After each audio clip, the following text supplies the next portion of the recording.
Hi everyone. So this video will be the second part of the recent creation evolution discussion that I recently uploaded. Part 1 of course has already been uploaded, so I'll just simply start from the end of that. So there's two falsehoods, as I said, that the evolution camp has been telling the world. The first one I already covered in the first video. So the second claim that evolutionists make is that, because again, remember, since they're conducting repeatable, testable, observable, reproducible scientific operations in their labs, right? They also make the claim that, of course, there is no faith, belief systems, worldviews, presuppositions, and anything of the kind going on in their labs, of course, or even in their personal lives. This is also false. And to explain this, I'm going to use a bit of an illustration. What I'm basically going to be doing is taking you through the life of a future scientist, right? The implication here being is that obviously I would need to start during his youth, basically. So what I'm going to be explaining here is not only a reality that is going on with future scientists, but it's a reality that is going on with all human beings. And I'll use asides as I go on here to explain all of this. One quick aside here, I guess, just as a disclaimer or for starters, I obviously do not have time to go through every single detail, right, about this particular discussion, right? So I'm going to be giving you just statements or bottom line statements. But as I go on here, and again using asides, I think everyone will understand what's really going on here. So let's just say in my hypothetical here that this future scientist is currently about 11 years old, right? You guys will even understand why that age as I go on here, right? So this future scientist, young man, 11 years old, has just sat down to enjoy a delicious barbecue that his parents are preparing. And the parents, after having this conversation amongst themselves for some time in the past, have decided that on this beautiful Saturday afternoon, right, the family is home, right, it's a good time to teach their son something that they obviously hold dear, right, something that they know to be factual and truthful and moral and all of that, right. And this is the first time that they're ever teaching their son this, right. So again, fast forwarding through all the nuances, right, for the first time ever, at the age of 11 years old, the parents proceed to reveal to their son and teach their son that they are atheists. So real quickly, some explanation of atheism they may give him as something in the nature trails that we hike on, right? And there are some natural beings amongst us, commonly called religious people or religious folks, that tell us that there is a supernatural being that exists, right? A supernatural being would obviously be someone above nature or natural, right, in order to create nature and natural, right? And that's who these religious people tell us that this supernatural being is, right? He is the creator, the living God, the creator of life, morality, etc., right? And these religious people tell us that in order for us to begin understanding the evidence for God, this creator, right, we must obviously first start off with making a decision for God, right? And of course, since we don't see God, this must obviously start with a step of faith, right? So what we'll do is take this step of faith towards God, in which we basically surrender our lives to God, right? Now, of course, we're going to talk to God, right? Like Mom and I are talking to you right now. Remember, this is a parent explaining atheism to their son, right? So we're going to communicate with God just like we're communicating with you here right now. And we also want to be truthful with God, right? There's no reason why we wouldn't be, because we're moral people, right? So we want to confess our wrongs and our sins to God, right?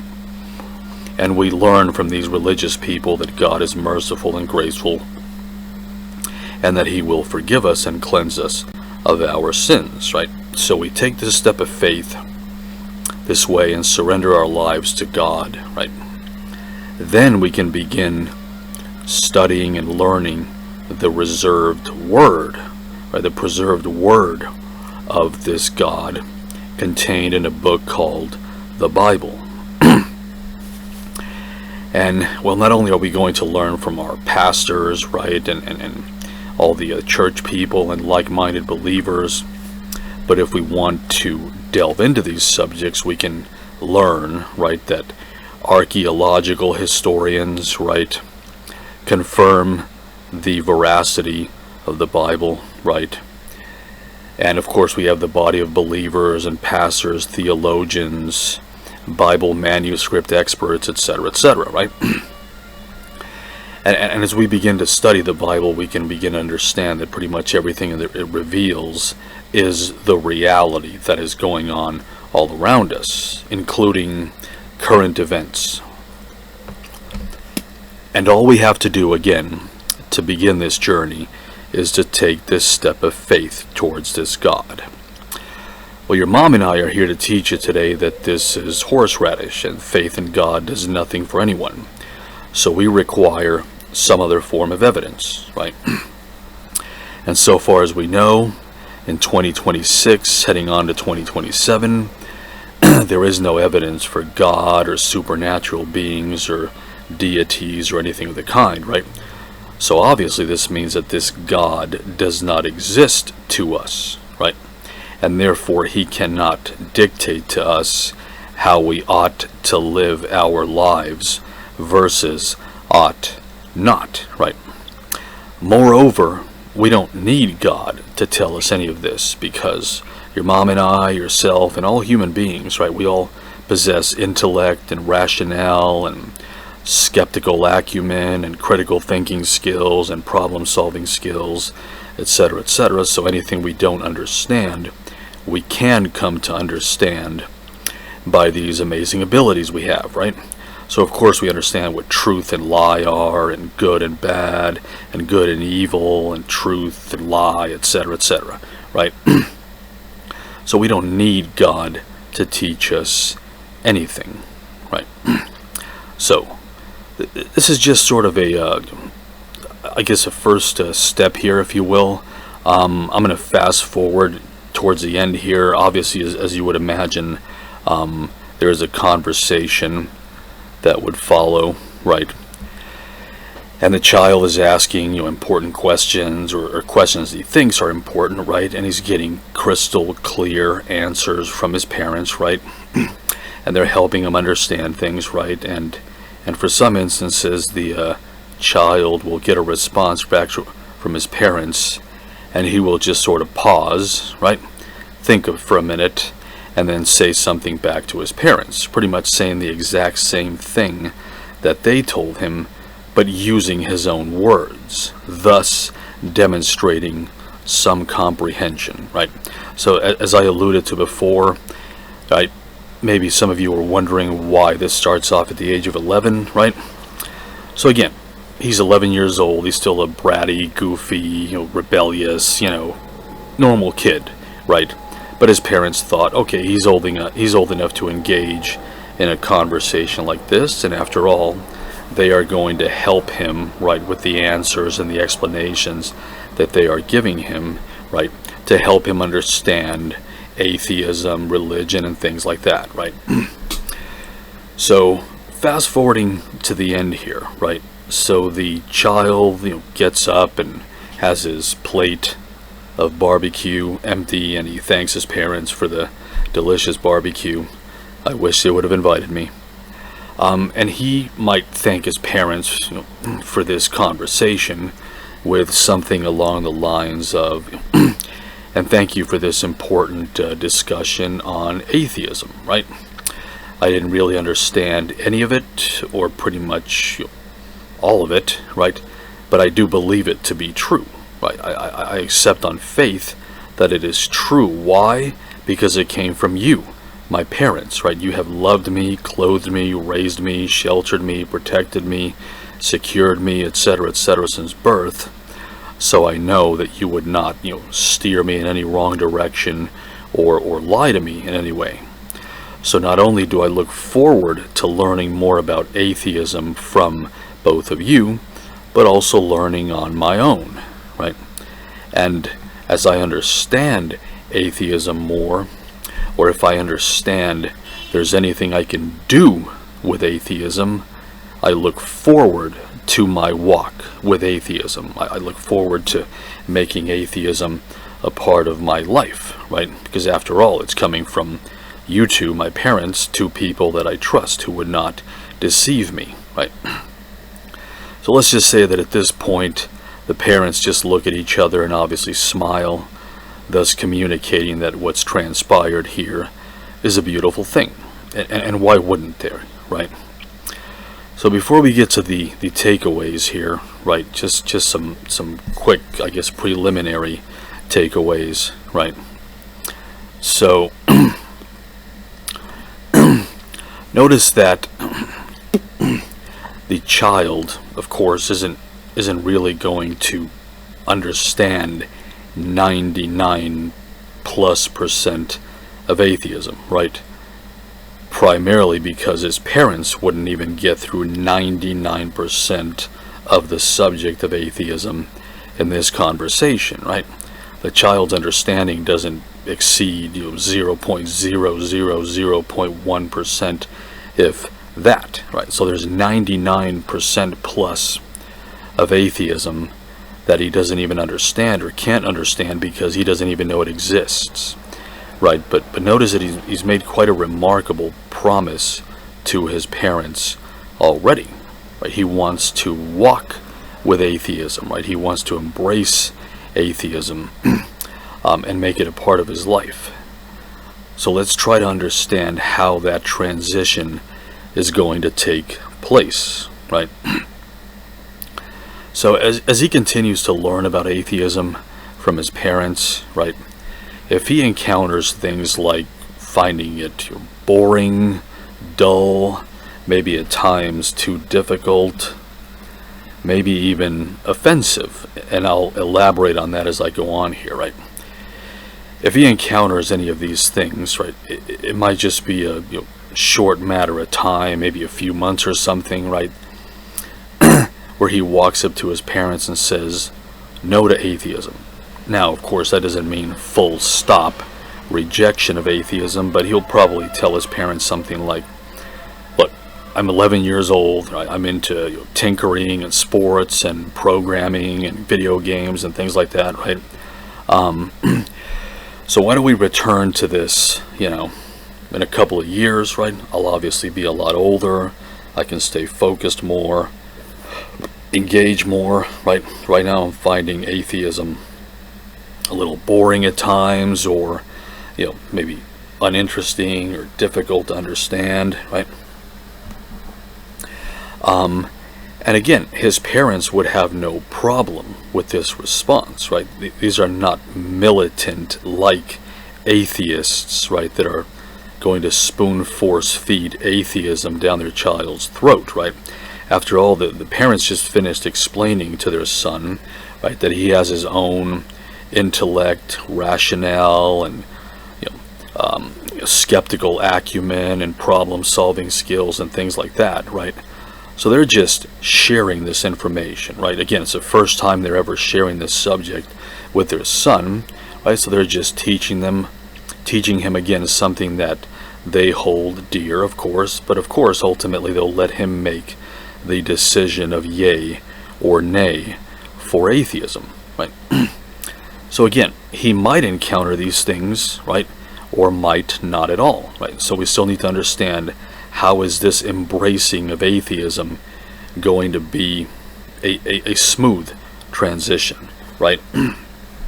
Something that would not, steer him away from the decision for atheism.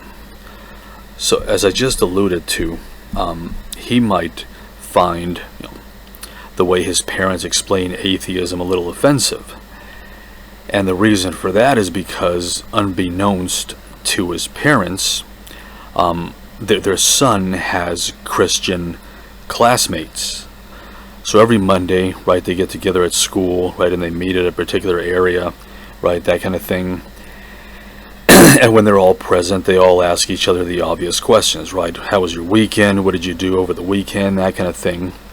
And for the last maybe year and a half, couple of years, right, the Christian classmates of our now young atheist friend, right, tell them, right, they tell him that, well, we went to church and we sang our favorite worship songs, and we studied the Bible, and these Christian classmates share, right, an occasional scripture or some biblical citations. And our young atheist friend here obviously is not a believer, right, but he has always been receptive to learning and listening to this positive and wonderful experience that his Christian classmates have going to church, right? And, well, let's just say that his atheist parents turn out to be the kind of atheists that every now and then take their, what I'll call, pot shots of ridicule against Christians, right, or faith-based practicing people, etc., right? And their son here obviously knows that his classmates, his Christian classmates, are smart, just like any other classmate, right? So he approaches his parents about this, right, and he lets them know about his Christian classmates and how he finds it offensive whenever they mock, Christians, right? And his parents are receptive to that, right? Obviously, the first time they hear about this, right, they immediately apologize to their son, and they explain, I guess their humor, right, that they direct at Christians and faith-based practicing people, and that kind of thing, right?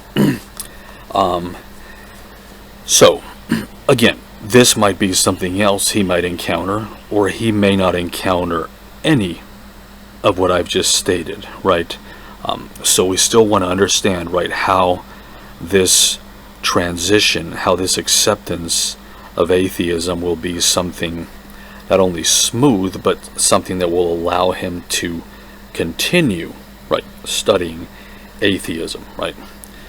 Well, it's actually already happened, right, and I alluded to it before, and that is faith, right? When he told his parents that he accepts on faith, right, that he believes, right, that what his parents have taught him about atheism is true and correct, etc.,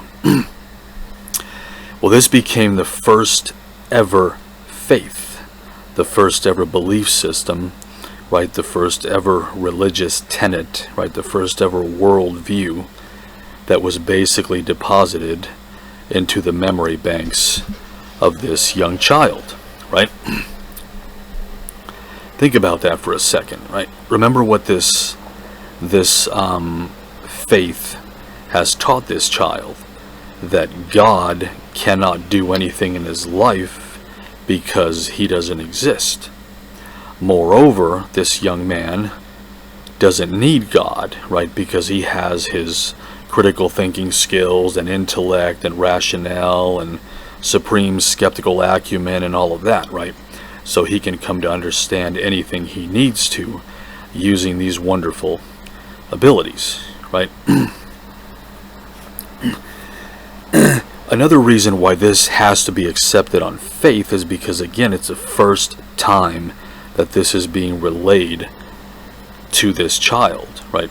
He's not going to, by the next day, start looking for external sources right, to corroborate or falsify what his parents have just taught him about atheism, right? So again, in order for this to be a smooth transition, right, that would allow him to continue learning and accepting, right, believing and trusting what he is learning about atheism from his parents, this can only be accepted by faith.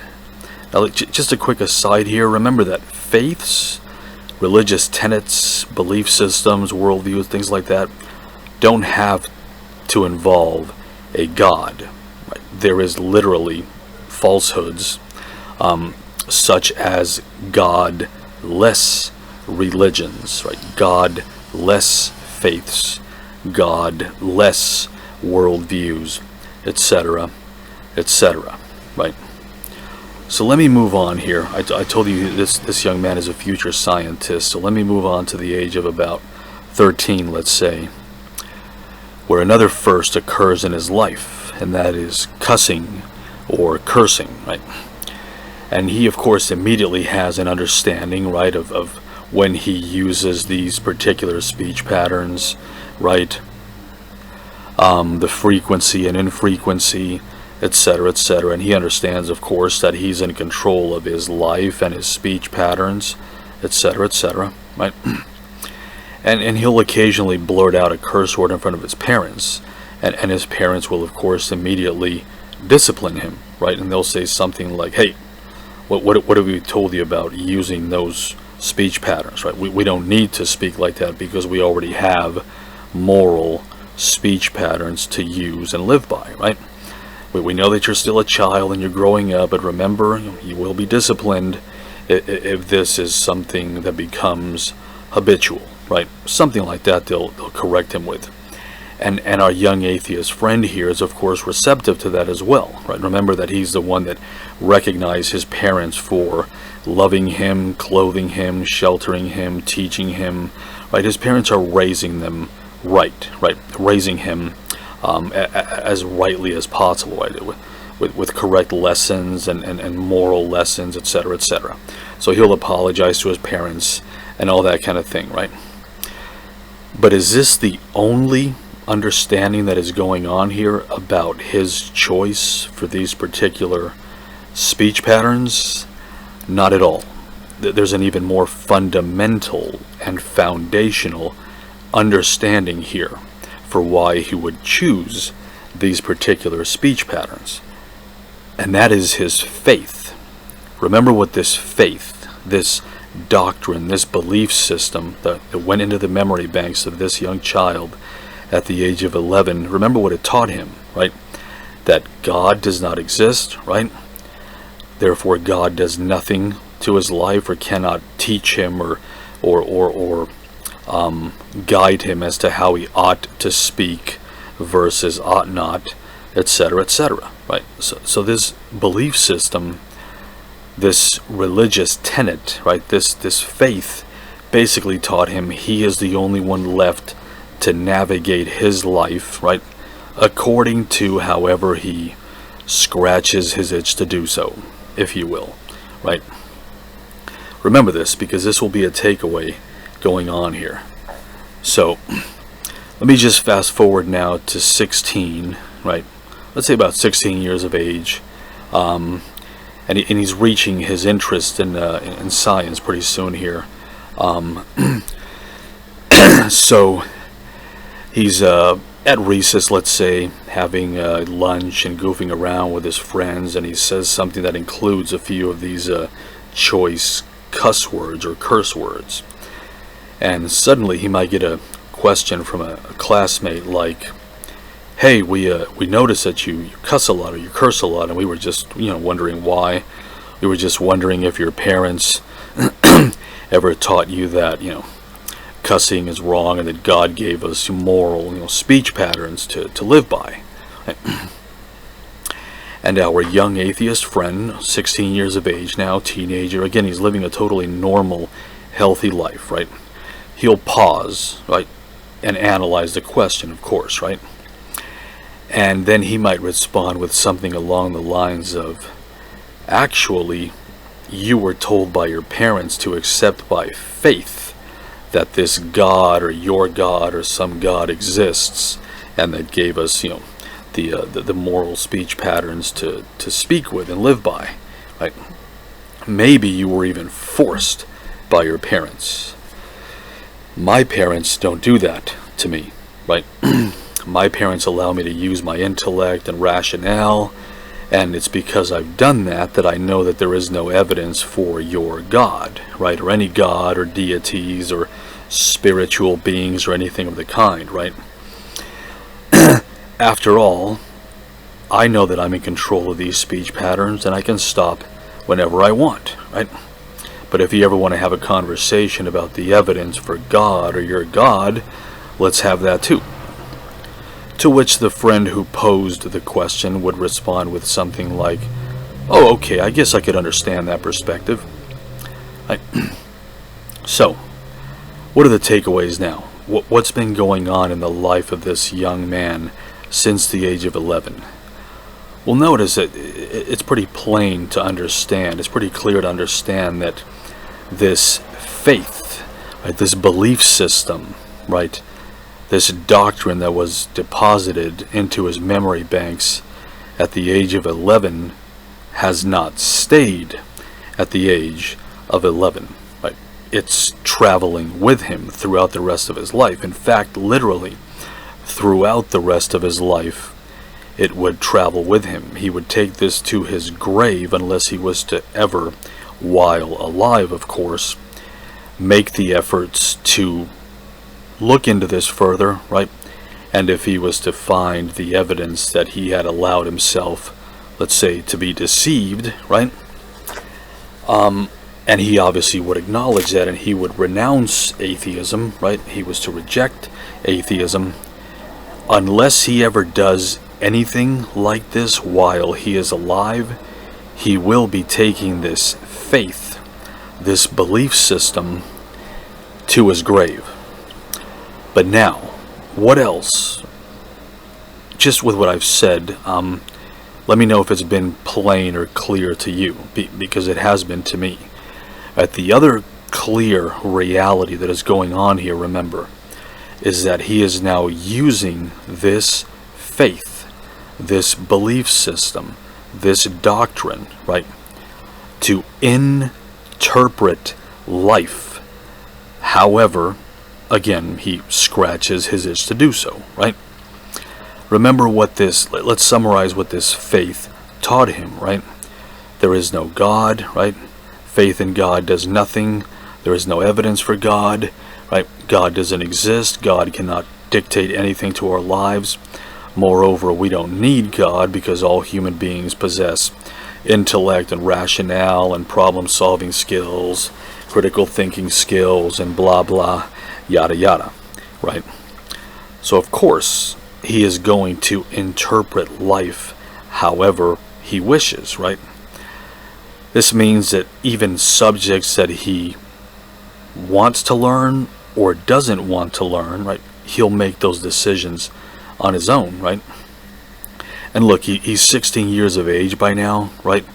He's obviously, I'm sure, seen videos and articles about the fallacies in atheism, right? And he could maybe dedicate an hour and a half, 2 hours to some social media video or post about the fallacies with atheism, right? Only to conclude something like, well, this doesn't seem like evidence to me. This is not convincing that this is evidence to me. This sounds to me like a propaganda hit piece by the authors, right? So he continues on with atheism. Again, obviously at 16 he's come across, religions and things like that, and I'm sure he's come across, again, social media videos and YouTube videos on the validity and the veracity of the Bible, etc., etc. And again, he could dedicate, dedicate the time to watch these videos, right, and analyze them, only again to conclude, right, this doesn't sound like evidence to me. This is not convincing to me. It sounds like a propaganda hit piece by the authors, right? So understand what this faith is doing in the life of this young man, right? Teenager now, right? So he's in high school now, right? And he's in school one day, and the teacher's going by dropping a sheet of paper on everyone's desk, right?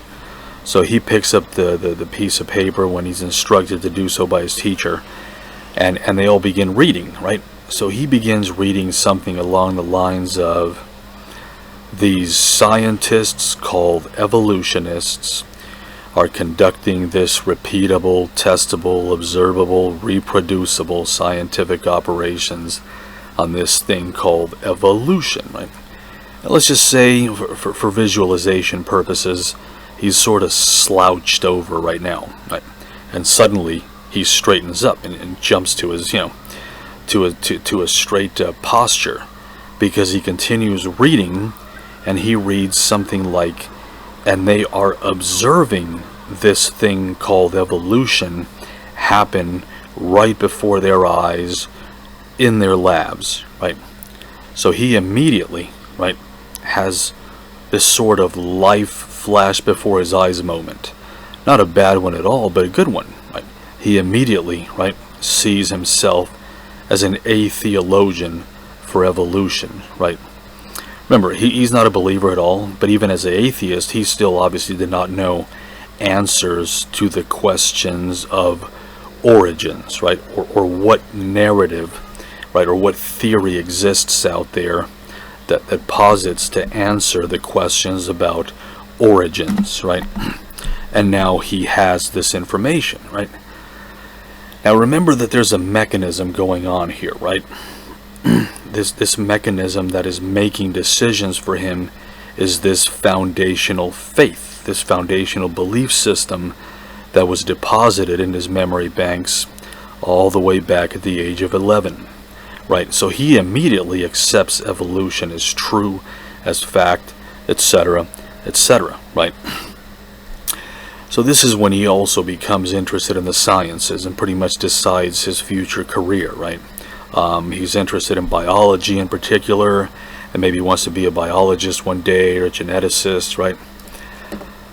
So again, at this point, I'll just fast forward to some obvious nuances, right? I'll just touch on them briefly, right? So he continues, obviously, his studies, and he excels, of course, right? So he graduates with a 3.9 or something GPA, goes on to university, and he also excels there, right?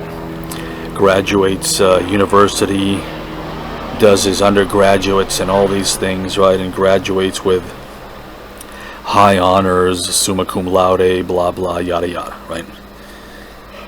Excuse me. So fast forwarding to the end here, right? I told you he's a scientist, right? So he has just arrived at his working institution, aka his lab, right? He made it. He's a scientist, right? And he's getting a tour of his lab from other colleagues, right? Aka other scientists, right?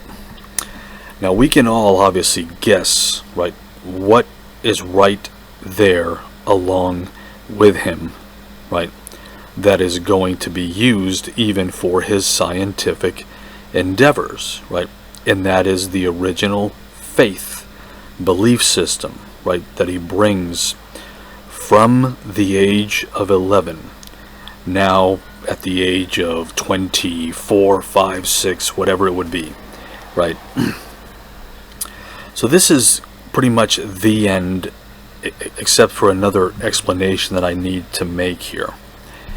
Everything that I've just shared with you thus far, obviously I'm paraphrasing here, not verbatim, but it actually first came from the mouth of an evolutionist, right? A scientist working for the evolution camp, a biologist, I believe. His name was Richard Lewontin, and he passed away in 2021, I believe. Also a self-proclaimed Marxist. And many years ago, right, he was, I believe, being interviewed by one of these scientific shows or something like that. And he made a pretty shocking and glaring confession about what is actually going on in the lab of evolutionists, right?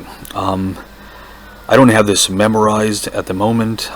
Anyone can look this up. Richard Lewontin, glaring admission, biased admission. Anyone can look this up. Again, as I share this, the tech giants of Apple, Google, and Facebook are going to nuke this from the internet. But I'll be sharing this quote, but obviously paraphrasing, right? So he's basically asked, right? Well, why science, right? Why are you a scientist, right? And what's going on in the labs of evolutionary scientists? And he basically says, right? Again, remember, this is a scientist, biologist, someone who for 4 decades plus of his life went around explicitly stating or confessing, I am solely led by where the evidence leads, right? So he basically tells this interviewer, right, well, it's not that we take the side of science because of whatever ridiculous constructs it offers us. What's going on here is actually starts way before we ever get to our labs, way before we ever get to the sciences, right? And that is a commitment to materialism. So what we basically do is bring this commitment, that this is no different than saying the faith in materialism.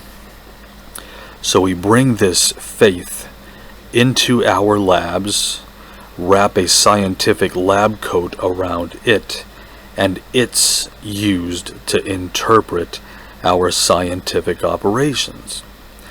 So remember what's going on here, right? This scientist is revealing, right, that what's going on in the evolution camp, right, is the a priori faith, the a priori commitment to materialism, right? And that is what's brought to their labs, and that's what's used to interpret their scientific operations. So then he obviously has to touch on then what the science is, right, for this materialistic bias and worldview, right? So he's basically saying we then force ourselves to conduct scientific operations, right, from which we would then like to claim that we are observing materialistic, or what we call naturalistic / materialistic explanations for the world around us, right?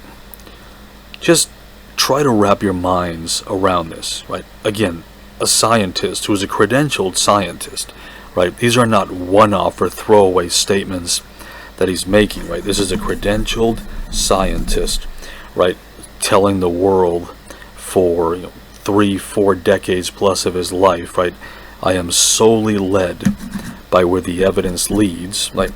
And of course would even speak this for all other evolutionists, right? And he's just revealed that they are bringing an a priori faith, an a priori bias, an a priori commitment to materialism, right? So this is shocking in and of itself to a lot of his atheist colleagues, right? But he continues, right, with the following statements. He says, moreover, materialism must be absolute, for we cannot and will not allow a divine foot in the door.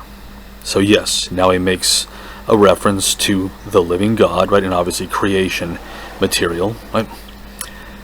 But let's analyze these words. Remember that this is a credentialed scientist, right, who has just told the world, right, that not only will they not allow any kind of creation material to reach or permeate any of society, right, they definitely, as in the atheists in the evolution camp, they themselves will never engage with this at all, right? But first he starts off by telling us, right, materialism must be absolute. If you haven't seen my first series on this, I alluded to this in that video series, part 1 consisting of 3 videos, where evolutionists make the claim, right, that naturalistic and materialistic properties and parts and components, right, must be explained via naturalistic / materialistic parts and properties and components, right?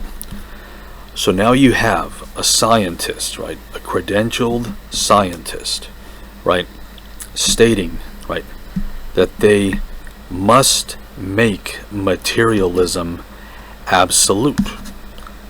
Think about what that means. It means that no matter if they continue to see the evidence in their labs, right, against materialism or against their naturalism theory, right, meaning chemistry and physics, right, no matter how much the evidence would be against that, that will never reach the final published literature, right? In their labs amongst themselves, right, they'll continue to make materialism absolute, right?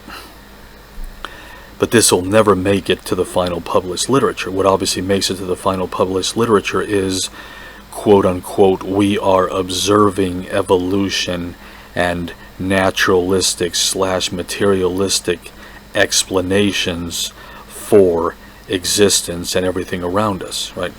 So think about this, right? He makes this statement, right? Materialism must be absolute, right? Again, those just can't be empty or hollow words. They have to have some kind of actionable result. I just alluded to that result, right? The final published literature, right, and everything that permeates, right, about evolution, right, the stronghold that it maintains in the media, sciences, all school curriculum. This is something I alluded to in the first video, in part 1. Everything is flooded with evolution. So think about how this fits here. This scientist makes a claim, right, that materialism must be absolute, and then we go into reality basically, and what is the only thing that we are hearing and seeing, right, from this stronghold that evolution maintains in the sciences, academia, all school curriculum, media, etc., etc. Well, the response that they are, quote unquote, observing materialism, materialistic explanations, aka evolution, in their labs, right? So that was shocking in and of itself, right, to his atheist colleagues, right? But then the second part of that statement, right, he says, for we cannot, basically saying we will not ever allow a divine foot in the door, right? Again, these are not throwaway statements, right? Richard Lewontin is not drunk or high on anything, right, when he makes these statements, right? So these are valid statements, right? And again, not only is there the statement, but an actionable response, right? An actionable reality, an actionable result, right? So what would be the actionable result, right, for the statement, we cannot allow a divine foot in the door? Well, for this, we need to go back to creation scientists, right? I think we could all understand the efforts that creation scientists would use and have been using to try to get creation science taught, let's say in a middle school somewhere or a high school in Texas or whatever, right?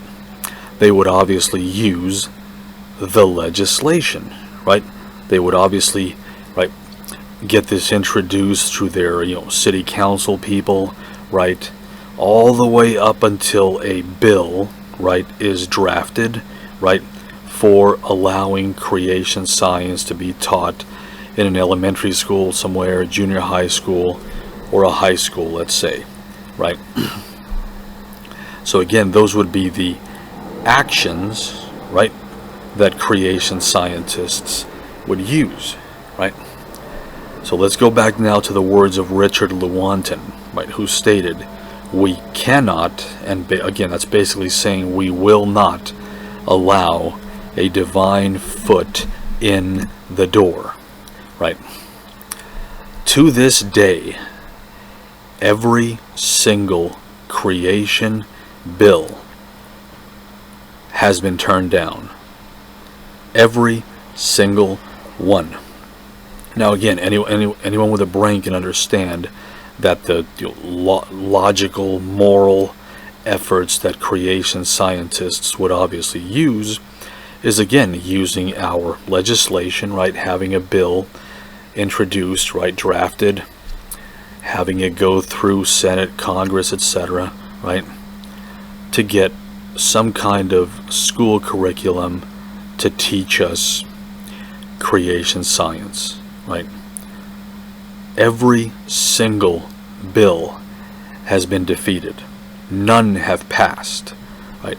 Now, of course, this is not explicitly happening by the evolutionists themselves, but I think anyone with a brain can understand that we have atheist watchdog groups, right, who are getting communications out the moment they learn of any of these bills being introduced, right, wherever they are introduced.